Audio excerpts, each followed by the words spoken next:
Hello and welcome to our channel dream university. तो आज की वीडियो में हम लोग बात करने वाले हैं जो जेएनयू का ई प्रोस्पेक्टस आया है, जिसमें कि एलिजिबिलिटी क्राइटेरिया क्या होगा, सीयूईटी के कौन से सेक्शंस आपको देने हैं, डिप्रीविएशन पॉइंट्स क्या होता है, क्वार्टाइल 1 क्वार्टाइल 2, फीस कितनी रहने वाली है अगर आपका एडमिशन यहाँ पे होता है, तो उसमें डॉक्यूमेंट्स कौन कौन से रिक्वायर्ड होंगे अगर आपका एडमिशन हो जाता है यहाँ पे, इसमें सीट्स किस कोर्स में कितने सीट्स अवेलेबल हैं, उस सब के बारे में बात करेंगे। ये बहुत ही इंपॉर्टेंट वीडियो होने वाली है। अगर आपने कोई भी जेएनयू की वीडियो नहीं देखी है कोई इशू नहीं है, लेकिन ये बहुत ही इंपॉर्टेंट वीडियो है क्योंकि सारी डिटेल्स आपको इस वीडियो में मिलने वाली है। ठीक है। और इसका मैंने पीडीएफ आपको, ये जो बुलेटिन है, ये ई प्रोस्पेक्टस जो है उसका वीडियो, उसका आपको पीडीएफ टेलीग्राम चैनल पे मिल जाएगा। और टेलीग्राम चैनल का लिंक आप लोगों को पता है कहाँ मिलता है, डिस्क्रिप्शन में मिलता है। ठीक है, तो डिस्क्रिप्शन से टेलीग्राम चैनल ज्वाइन कर लेना। और फिर आज का वीडियो हम लोग कंटिन्यू करते हैं। आज की वीडियो में सबसे पहले हम डिस्कस करेंगे कि एलिजिबिलिटी क्राइटेरिया क्या रहने वाला है। जैसे आप कब अप्लाई कर सकते हो, अगर आपका एज ज्यादा है या एज कम है तो कैसे आप अप्लाई कर सकते हो, कौन अप्लाई कर सकता है कौन नहीं कर सकता, वो सब डिस्कस किया जाएगा। उसके बाद हम डिस्कस करेंगे जैसे अगर कोई बीए फॉरेन लैंग्वेजेस में अप्लाई करता है तो उसके लिए जैसे कोई भी कोर्स है, फॉर दैट मैटर बीएससी है, बीएससी आयुर्वेदा जो होता है यहाँ पे, उसके लिए कौन सा आपको वो करना है। बीए फॉरेन लैंग्वेजेस के लिए मेजरली लोग बच्चे अप्लाई करते हैं, तो बीए फॉरेन लैंग्वेजेस के लिए कौन कौन से आपके सीयूईटी के सेक्शंस आपको अपीयर करने ही पड़ेंगे अगर आपको इसमें जेएनयू में एडमिशन लेना है या जेएनयू के लिए एलिजिबल होना है। इसके बाद हम लोग बात करेंगे जेएनयू की स्पेशल एक खासियत है डिप्रीविएशन पॉइंट। डिप्रीविएशन पॉइंट्स वो पॉइंट्स हैं जो कि जो अगर पिछड़े जो राज्य हैं, पिछड़े जो डिस्ट्रिक्ट्स हैं, उन डिस्ट्रिक्ट से अगर कोई बच्चा आता है तो उनको कुछ कुछ पॉइंट्स दिए जाते हैं ताकि वो इक्वल लेवल प्लेइंग फील्ड हो जाए। ठीक है, वो दो तरह के डिस्ट्रिक्ट हैं, उनके बारे में पता करेंगे हम, क्वार्टाइल 1 एंड क्वार्टाइल 2, जो कि मार्क्स आपको मिलते हैं। बहुत बच्चों को नहीं पता होता है इन पॉइंट्स के बारे में, इसीलिए मैं इसको स्पेशली आज की वीडियो में डिस्कस करूंगा ताकि आप लोगों को वो पता लग जाए, और ताकि जब आप फॉर्म फिल करें ना तो उसमें क्वार्टाइल वाले जो पॉइंट्स हैं उस पर मार्क करके आए। आपके डिस्ट्रिक्ट का लिस्ट भी मिलेगा आपको कि कौन से स्टेट में कौन सा डिस्ट्रिक्ट क्वार्टाइल के अंडर आता है। इसके बाद हम लोग बात कर रहे होंगे फीस के बारे में। ट्यूशन फीस की बात करेंगे, फॉर्म फीस की तो आपको पता ही है, चल गया होगा। जो जैसे अगर आपका एडमिशन होता है जेएनयू में तो फीस कितना रहने वाला है। उसके बाद अगर आपका एडमिशन हो गया तो एडमिशन टाइम पे आपको कौन कौन से डॉक्यूमेंट्स रिक्वायर्ड होंगे जेएनयू के लिए। उसके बाद हम लोग बात करेंगे कि सीट्स कितने हैं। लाइक अगर बीए ऑनर्स स्पेनिश में किसी का एडमिशन हुआ है तो वो देखना चाहेगा कि उसमें सीट्स कितने हैं या उसमें अप्लाई करना है तो किस कोर्स में कितने सीट्स हैं, उस सब की हम लोग लास्ट में बात कर रहे होंगे। ठीक है, तो यही सब आज की वीडियो में बात करने वाले हैं। बहुत ही इंपॉर्टेंट वीडियो होने वाला है, लास्ट तक देखिए क्योंकि जेएनयू पे अगर आपको अप्लाई करना है तो बहुत ही इंपॉर्टेंट इन्फॉर्मेशन मिलने वाली है आपको इस वीडियो में। चलिए तो शुरू करते हैं आज का वीडियो।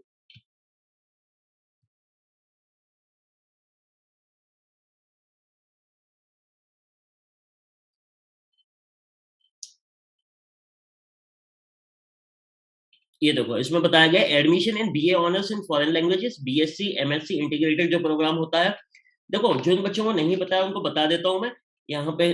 जैसे अनलाइक डीयू डीयू में जैसे honours psychology, honours geography, history, ये सब नहीं होता है जेएनयू में।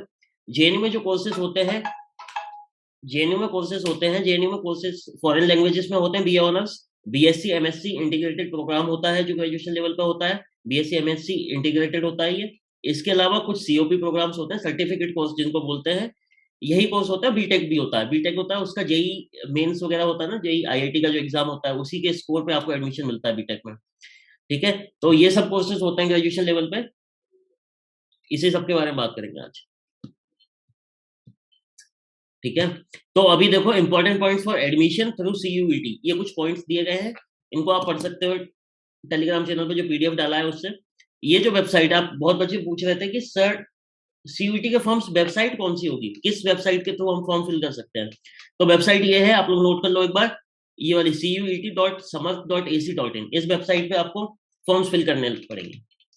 फॉर्म्स फिलिंग कल से स्टार्ट हो गई है, लेकिन एक बार जब तक कंफर्म ना हो कि आपको किस किस यूनिवर्सिटी में अप्लाई करना है, कौन कौन सा सेक्शन आपको देना है, क्योंकि उसमें पूछा जाएगा आपसे कौन सा सेक्शन आपको फिल करना है।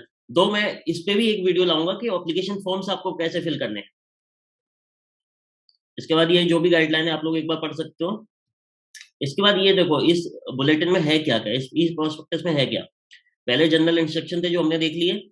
इसके बाद स्कूल, कौन कौन से स्कूल हैं इसमें, कौन कौन से कोर्सेज होते हैं। जैसे 3 स्कूल है, स्कूल ऑफ लैंग्वेजेस होता है, school of Sanskrit and Indic studies, उसके बाद स्कूल ऑफ इंजीनियरिंग, ये जो संस्कृत वाला बीएससी आयुर्वेदा वगैरह वाला है। लैंग्वेजेस में जो फॉरेन लैंग्वेजेस हैं वो है, इंजीनियरिंग बीटेक वगैरह है। इसके बाद रिजर्वेशन ऑफ सीट्स का क्या पॉलिसी रहता है वो सब बताया गया है इन्होंने, ठीक है। इसके बाद सुपर न्यूमररी सीट्स होती हैं, कुछ रिजर्वेशन होते हैं, उनके थ्रू जो एडमिशन होंगे उसके बारे में बताया, लाइब्रेरी के बारे में बताया, लिंग्विस्टिक हॉस्टल फैसिलिटी के बारे में बताया गया है, हेल्थ सेंटर के बारे में बताया है, गेम्स एंड स्पोर्ट्स फैसिलिटी के बारे में बताया है। लेकिन हम जो जो स्टार्टिंग में हमने जो पॉइंट्स बताए उसी पे हम लोग आज की वीडियो में बात करने वाले हैं। ये सब नहीं देखेंगे, आपको जिसको भी सारा कुछ देखना है एक बार पीडीएफ डाउनलोड करके सारा कुछ पढ़ सकते हो आप, ठीक है। तो चलो स्टार्ट करते हैं। जनरल इंस्ट्रक्शन ये हो गए। इसके बाद जो हमारे काम की चीज है, ये तो स्कूल ऑफ लैंग्वेज के बारे में बताया गया है। देखो, इसमें अगर सेंटर किसी को नहीं पता है, centre of Persian and Asian studies, जिसमें ये सारे कोर्सेज होते हैं। बीए ऑनर्स पर्शियन वाला होता है, बीए ऑनर्स पश्तो होता है, एंड सीओपी पश्तो होता है, एंड सीओपी मतलब certificate of proficiency in Uzbek. Okay, ऐसे ही ये सेंटर्स दिए गए हैं सारे। Centre for French, centre for German studies, centre for Indian languages, centre for Chinese.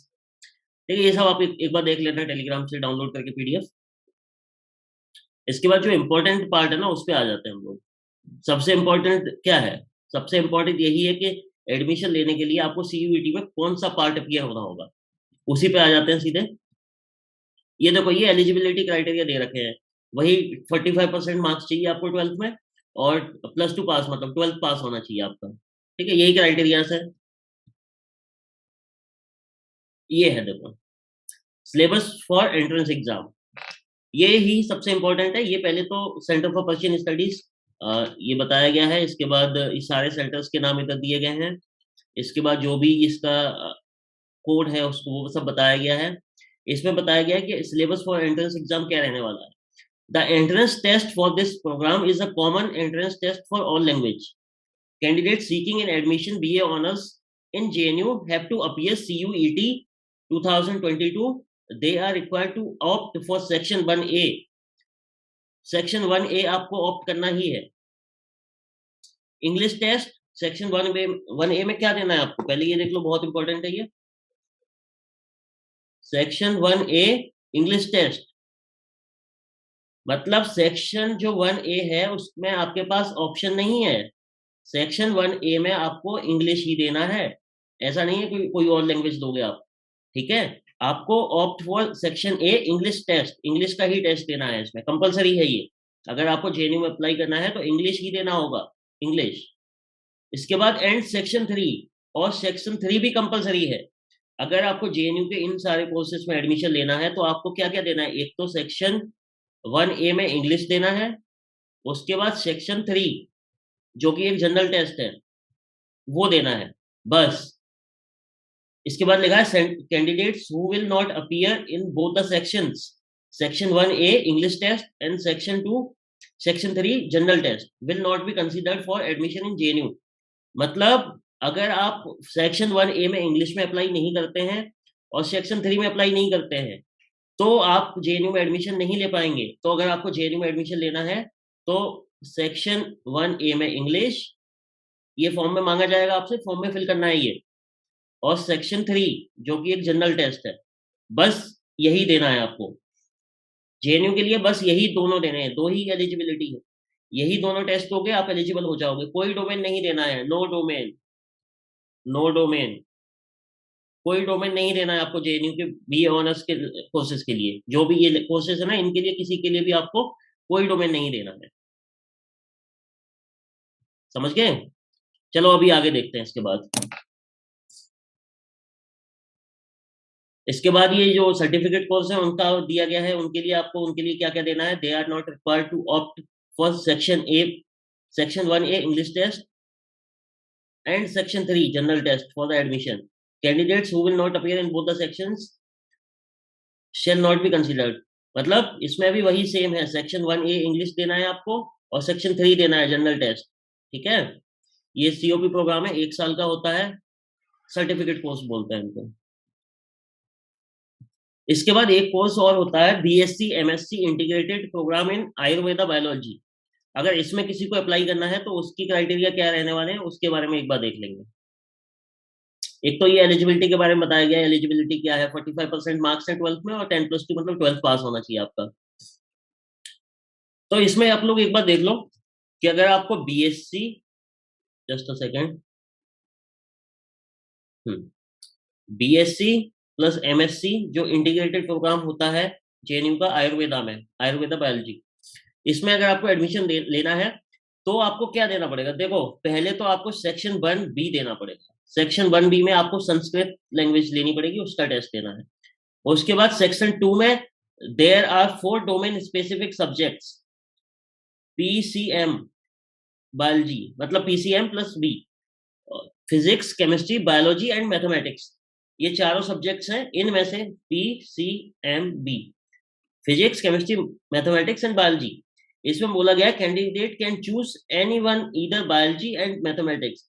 Biology और मैथमेटिक्स में आपके पास ऑप्शन है, मतलब फिजिक्स एंड केमिस्ट्री आपके लिए कंपलसरी है और मैथमेटिक्स और बायोलॉजी में आपके पास ऑप्शन है। ठीक है, तो जिसके पास भी मैथ्स था वो मैथ्स ले सकता है, जिसके पास भी 12th में बायोलॉजी थी वो बायोलॉजी ले सकता है। इस कोर्स के लिए स्पेसिफिक इस कोर्स की बात है। बीए ऑनर्स लैंग्वेजेस के लिए, फॉरेन लैंग्वेजेस के लिए कोई आपको डोमेन नहीं देना है, लेकिन ये जो एक कोर्स होता है जेएनयू में BSc plus MSc integrated Ayurveda biology का, इसके लिए आपको 3 डोमेन देने हैं, PCMB, physics, chemistry, maths and biology में से, मैथ्स और बायोलॉजी में से आपके पास ऑप्शन है। इसके बाद ये देने के बाद भी आपको सेक्शन 3 भी देना है, जनरल टेस्ट जो कि है general test for admission in JNU. मतलब अगर आपको इस कोर्स में एडमिशन लेना है तो सेक्शन 1B में आपको संस्कृत देनी पड़ेगी, 3 डोमेन देने पड़ेंगे, जनरल टेस्ट भी देना पड़ेगा। ठीक है, समझ गए सभी लोग? समझ आ रहा है तो एक बार कमेंट सेक्शन में लिख के बताइए। ठीक है, तो ये तो इस कोर्स के बारे में हो गया। सीओपी के बारे में ये है। अब स्कूल ऑफ इंजीनियरिंग, इसमें बीटेक जो होता है, बीटेक का आपका सीयूईटी से लेना देना नहीं होगा। बीटेक में एडमिशन जेई के इस कोर्स पे ही होगा। ये देखो, eligibility as per eligibility mentioned for JEE Main, JEE Main के थ्रू ही एडमिशन होगा इसमें। ये रिजर्वेशन सीट्स के बारे में बताया गया है थोड़ा, तो आप लोग पढ़ लेना, इसमें कुछ खास है नहीं। अगर आप किसी कैटेगरी से आते हैं तो बस आपको अपना सर्टिफिकेट तैयार रखना होगा पहले ही। ये देख लो, ये उसी के बारे में, सारे कैटेगरीज के बारे में बताया गया है। रिजर्वेशन पॉलिसी ईडब्ल्यूएस के बारे में, जो नया एक कैटेगरी है उसके बारे में बताया गया है, ईडब्ल्यूएस के बारे में। ठीक है, ये कुछ सर्टिफिकेट्स हैं, अगर आपको इस कैटेगरी में आते हैं तो वो फिल करने होंगे। इसके अलावा बहुत इंपॉर्टेंट जो है डिप्रीवेशन पॉइंट, ये सबसे इंपॉर्टेंट पॉइंट है, क्योंकि बहुत सारे स्टूडेंट्स को नहीं पता होता ये कि डिप्रीवेशन पॉइंट्स क्या होता है, क्योंकि और किसी यूनिवर्सिटीज में नहीं होता है ऐसा। केवल जेएनयू ही ऐसी फैसिलिटी प्रोवाइड करता है अपने स्टूडेंट्स के लिए, जो भी अप्लाई करना चाहते हैं उनको डिप्रीवेशन पॉइंट्स मिलते हैं। डिप्रीवेशन पॉइंट्स का बेस क्या होता है? उनका जो सिटी है, उनका जो डिस्ट्रिक्ट है, उसके बेसिस पे कुछ क्वार्टाइल पॉइंट्स मिलते हैं। क्वार्टाइल पॉइंट्स, क्वार्टाइल पॉइंट्स क्या होते हैं? वो पॉइंट्स होते हैं जो आपको, आप एलिजिबल होते हैं उनको लेने के लिए, अगर आपका डिस्ट्रिक्ट है जो, अगर पिछड़े एरिया से आता है, या जो लिस्ट है क्वार्टाइल डिस्ट्रिक्ट्स की, उसमें से आपका कोई डिस्ट्रिक्ट है, जिसकी लिस्ट आपको इसमें आगे नीचे मिल जाएगी, जो मैं दिखाऊंगा अभी।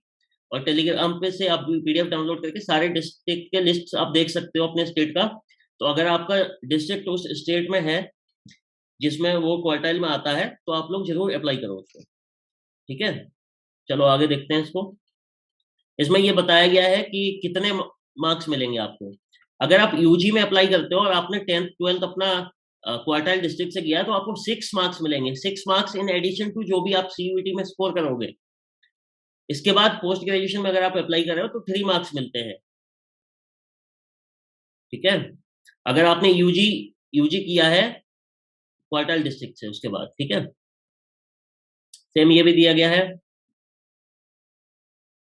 क्वार्टाइल 2 के मार्क्स हैं इसमें ना, देखो 2 लिस्ट मिलेंगी आपको, एक क्वार्टाइल 1 की लिस्ट होगी, एक क्वार्टाइल 2 की। क्वार्टाइल 2 वालों को 4 मार्क्स मिलेंगे, क्वार्टाइल 1 वालों को 6 मार्क्स मिलेंगे। Same goes for PG, PG में 3 मार्क्स मिलेंगे क्वार्टाइल 1 वालों को, क्वार्टाइल 2 वालों को 2 मार्क्स मिलेंगे। ठीक है, और कैसे डिसाइड किया गया है उसका आपको बताया गया है। ये एरियाज रखे गए हैं, लिटरेसी रेट फीमेल का क्या है, परसेंट एग्रीकल्चर वर्कर्स कितने हैं, इस सबको लेके एक लिस्ट तैयार किया गया है, उसके अकॉर्डिंग ही क्वार्टाइल का पॉइंट्स है। इसके अलावा ये बहुत ही इंपॉर्टेंट है, स्पेशली जो भी गर्ल्स अप्लाई करने वाले हैं, जो भी फीमेल कैंडिडेट्स रहने वाले हैं, उनके लिए बहुत इंपॉर्टेंट है ये। All females and transgenders candidates are eligible for deprivation points as per given details. तो इसमें क्या है, जैसे कोई भी अगर वीमेन या transgender SC ST OBC PWD quartile 1 2 से आते हैं तो उनको 7 पॉइंट्स मिलेंगे, 7 पॉइंट्स। ठीक है। अगर ऐसा नहीं है, अगर आप इन क्वार्टाइल से नहीं आते हो, आपकी कैटेगरी नहीं है, तब भी आपको 5 पॉइंट्स मिलेंगे। अगर आप फीमेल हैं, गर्ल हैं एंड या फिर ट्रांसजेंडर है तो आपको 5 पॉइंट्स मिलेंगे। ठीक है, चाहे आप किसी भी कोर्स में अप्लाई करेंगे, ये 5 पॉइंट्स आपको जरूर मिलेंगे। ये स्पेशली गर्ल्स के लिए एंड ट्रांसजेंडर्स के लिए है। समझ में आ गया ये क्वार्टाइल वाला सिस्टम? चलो आगे देखते हैं इसके बाद। ये देखो क्वार्टाइल डिस्ट्रिक्ट की लिस्ट दे रखी है। ये क्वार्टाइल 1 है आगे वाले, क्वार्टाइल 2 पीछे वाले हैं। ठीक है, मैं एक बार लिख के बता देता हूँ आपको। देखो, ये क्वार्टाइल 1 है, ये क्वार्टाइल 2 है। इस अगर आपका डिस्ट्रिक्ट इसमें आता है तो आपको यूजी में अगर आप अप्लाई करेंगे तो 6 नंबर मिलेंगे, पीजी में अप्लाई करेंगे तो 3 नंबर मिलेंगे। अगर आपका डिस्ट्रिक्ट इन डिस्ट्रिक्ट्स में आता है जो ये वाली लिस्ट है, तो आपको यूजी में 4 नंबर मिलेंगे और पीजी में 2 नंबर मिलेंगे। ठीक है, ये ध्यान से देखना, अगर आपका डिस्ट्रिक्ट इसमें आता है तो जरूर ही ये टिक करके आना, जो भी जब फॉर्म में अप्लाई किया जाएगा तो। ये लिस्ट दी गई है जिसको आप लोग देख लेंगे एक बार अच्छे से। ठीक है, ये सुपर न्यूमररी जो सीट्स होती हैं उनके बारे में बताया गया, उनका रिजर्वेशन बताया गया, रिजर्वेशन पॉलिसी क्या है। इसके बाद ये सेंट्रल लाइब्रेरी के बारे में बताया है, अगर किसी को पढ़ना है तो पढ़ सकता है। फेलोशिप के बारे में, लिंग्विस्टिक एम्पावर सेल है उसके बारे में बताया। हॉस्टल फैसिलिटी जो कि बहुत अच्छी है, सबको हॉस्टल मिल जाता है, अनलाइक DU एंड और सारी यूनिवर्सिटीज जैसा नहीं है। यहाँ पे सारे बच्चों को जो भी आप अप्लाई करोगे सबको सबको हॉस्टल अलॉट हो जाता है। इसके बाद डॉक्यूमेंट्स बताया, ये तो हॉस्टल फॉर्म के लिए डॉक्यूमेंट्स है। यूनिवर्सिटी का हेल्थ सेंटर भी है, अगर आपकी कुछ तबीयत खराब हो जाती है, कुछ इश्यू होता है तो आप हेल्थ सेंटर में दिखा सकते हैं। स्पेशलाइज्ड डॉक्टर्स बैठते हैं वहाँ पे। गेम्स एंड स्पोर्ट्स की फैसिलिटी भी बहुत अच्छी है JNU की। NCC इंटर ICC कमेटी है। ठीक है, एंटी रैगिंग पॉलिसी है, कोई रैगिंग फेस नहीं करना होगा आपको यहाँ पे अगर आप एडमिशन लेते हैं। इसके बाद ये कुछ एफिडेविट वगैरह दिए हैं, आप लोग देख सकते हो इनको। ठीक है, ये डिसिप्लिन वगैरह के लिए बताया गया है, आपको पनिशमेंट बताया है कि अगर आप कुछ ब्रीच करते हो या कुछ ऐसा कुछ ऑफेंस करते हो तो आपका क्या फाइन लगने वाला है, आपको वो सब बताया गया है। इसके बाद फीस की बात कर लेते हैं, ये बहुत इंपॉर्टेंट है। फीस देख लो एक बार। देखो, ट्यूशन फीस के मामले में ये बेस्ट यूनिवर्सिटी है, सबसे कम सबसे अफोर्डेबल फीस मिलेगी आपको JNU की, सबसे अफोर्डेबल। ट्यूशन फीस की बात करें तो 216 रुपीज होती है। और ये सब फीस है, बहुत ही कम है, जैसा कि आपको देखने में ही पता लग रहा है। ये सब ये फॉर्म वॉर्म का फीस नहीं है, ये ट्यूशन फीस है, 6 मंथ्स का एनुअल या फिर सेमेस्टर फीस है। ठीक है, तो बहुत ही सही फीस है इसका, बहुत ही अफोर्डेबल है। इसके बाद हम डॉक्यूमेंट्स की और बात करेंगे, इसमें डॉक्यूमेंट्स की और फिर उसके बाद सीट्स की भी बात करेंगे।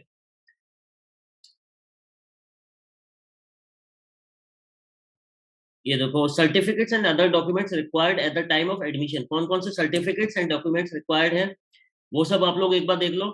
एनरोलमेंट फॉर्म आपको मिलेगा जो कि सेंट्रल लाइब्रेरी, ये एडमिशन के टाइम पे आपको डॉक्यूमेंट चाहिए होंगे। ये सब अभी परेशान नहीं होना है, फॉर्म फिलिंग के टाइम पे आपको कोई ज्यादा डॉक्यूमेंट नहीं पूछा जाएगा। ये अगर आपका एडमिशन हो जाता है तो जब आप एडमिशन लेने जाएंगे तब आपको ये सब डॉक्यूमेंट चाहिए होंगे। ठीक है, इनका लिस्ट आप लोग देख सकते हो, एक बार PDF में देख लेना।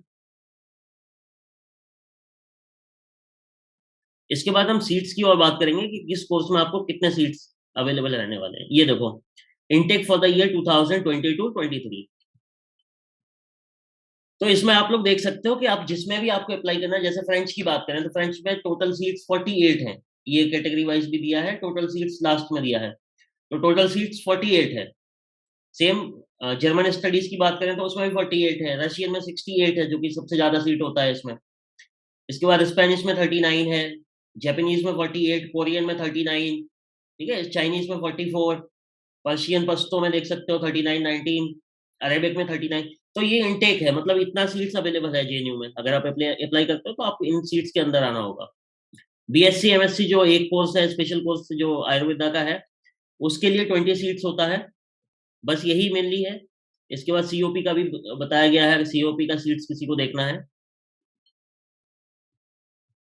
तो जेएनयू के प्रोस्पेक्टस में यही सब था, सारा कुछ हम लोगों ने डिस्कस कर दिया है। और जुड़े रहिए ड्रीम यूनिवर्सिटी के साथ। जो भी नए बच्चे थे जिन्होंने सब्सक्राइब नहीं किया है अभी तक, आप लोगों को दिल्ली यूनिवर्सिटी से लेके जेएनयू, बीएचयू, जामिया, सारे यूनिवर्सिटीज का इन्फॉर्मेशन दिया जाएगा। अपार्ट फ्रॉम दिस, आप टेलीग्राम चैनल जरूर ज्वाइन करो। जो भी इंपॉर्टेंट पीडीएफ आता है, जो भी गाइडेंस होता है, जो भी नया अपडेट मुझे देना होता है, जो भी नया मैसेज कन्वे करना होता है, मैं वहीं पर करता हूँ। उसका लिंक आपको डिस्क्रिप्शन में मिल जाएगा, लिंक, वहां से आप लोग ज्वाइन करिए। ठीक है। और वीडियोस में ला रहा हूँ नए और भी फॉर्म्स को लेके, कैसे एप्लीकेशन फॉर्म फिल करना है, वो नेक्स्ट वीडियो वगैरह में आपको बताया जाएगा। ठीक है। So best of luck for CUET exam. आपकी तैयारी अच्छी चल रही होगी। सो अच्छे से तैयार कीजिए अपना। अगर नहीं अच्छे से चल रही है तो कोई दिक्कत नहीं है। अब स्टार्ट, अभी तक आपने स्टार्ट नहीं की है तो अब स्टार्ट कीजिए। अब हाई टाइम है, क्योंकि एप्लीकेशन फॉर्म्स भी आउट हो गए हैं। और बोर्ड की अगर बात करें तो बोर्ड और इसमें दोनों में ही आपको एक तालमेल बना के बिठाना पड़ेगा कि आप बोर्ड के लिए भी पढ़ें और सीयूईटी के लिए भी पढ़ें। ठीक है। अगर कोई इश्यू आता है तो मेरा व्हाट्सएप नंबर है, जो कि आपको मैं लिख भी देता हूँ। अगर आपको कोई इश्यू आता है तो आप वहां पे व्हाट्सएप कर सकते हो। 7906477760। ये मेरा व्हाट्सएप नंबर है। अगर किसी को कोई भी डाउट, कोई भी क्वेरी रहती है तो वो मुझे पूछ सकते हो। ठीक है। Okay, so thank you so much for watching the video. मिलते हैं नेक्स्ट वीडियो में। Thank you.